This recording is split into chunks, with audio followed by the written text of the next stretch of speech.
السلام عليكم ومرحبا بكم.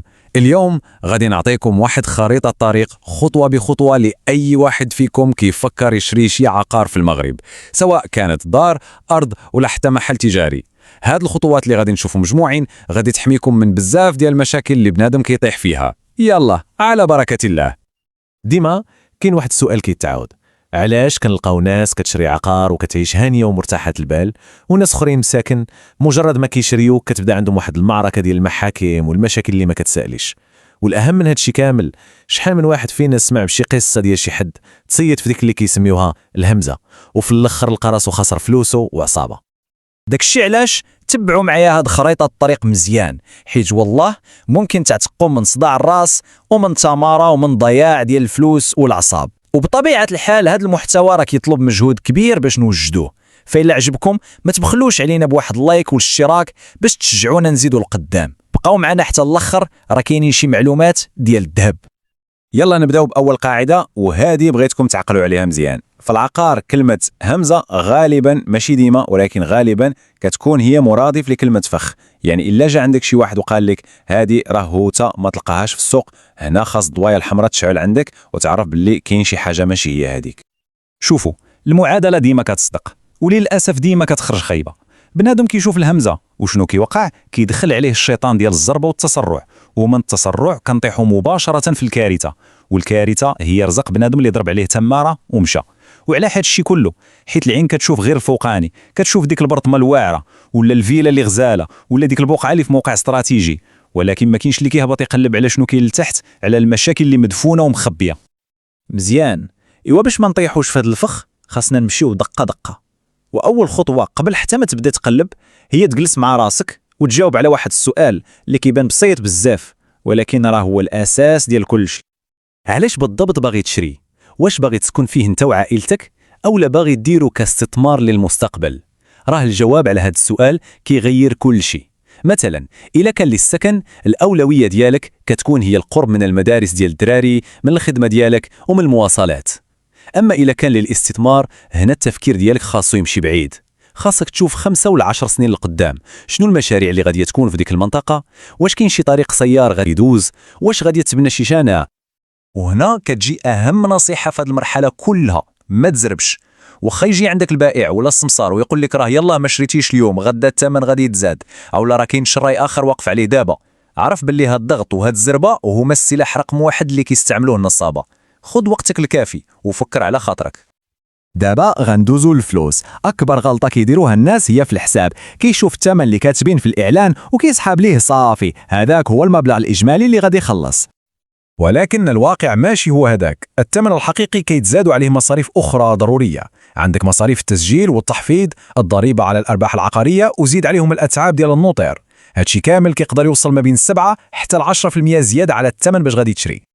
يعني ببساطه باش تفهموني مزيان، الا لقيتي واحد الدار ثمن ديالها 30 مليون سنتيم، دير في بالك باللي في الحقيقه غادي تطلع عليك تقريبا ب 33 مليون، ويمكن توصل حتى ل 34 مليون. ضروري هذا الحساب تدخله في الميزانيه ديالك من الاول باش ما تفاجاش في الاخر. مزيان، دابا نقولوا اختاريتي العقار اللي عجبك وحسبتي التكلفه الاجماليه ديالك. اجي دابا ندوزو لمرحله التحقيق، لونكيت. اول حاجه واهم حاجه هي تعرف شكون هو المالك الحقيقي، وماشي غير بالورقه اللي في يدو، لا، ولكن خاصك ترجع لاصل الملكيه ديال داك العقار.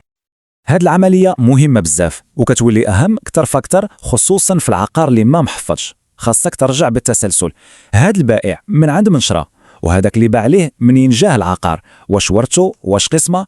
الرجوع لاصل الملكيه كيحميك من 70% ديال المشاكل، بحال النزاعات ديال الورثه اللي كيقدروا يبانوا لك من بعد ما تشري. وبالنسبه للعقار المحفظ، كاين واحد الخطا قاتل كيديروه الناس بزاف، كيتيق في ديك شهاده الملكيه اللي كيعطيه ليه البائع. لا والف لا، خاصك تمشي عند النوطير ديالك انت، وهو اللي يمشي يطلب شهاده ملكيه جديده وبتاريخ ديال داك النهار، حيت البائع يقدر يعطيك نسخه قديمه باش يخبي عليك شي رهن في البنكه او شي حجز على العقار. ردوا البال لهذه النقطه. وصلنا دابا لمرحله الاوراق والوثائق.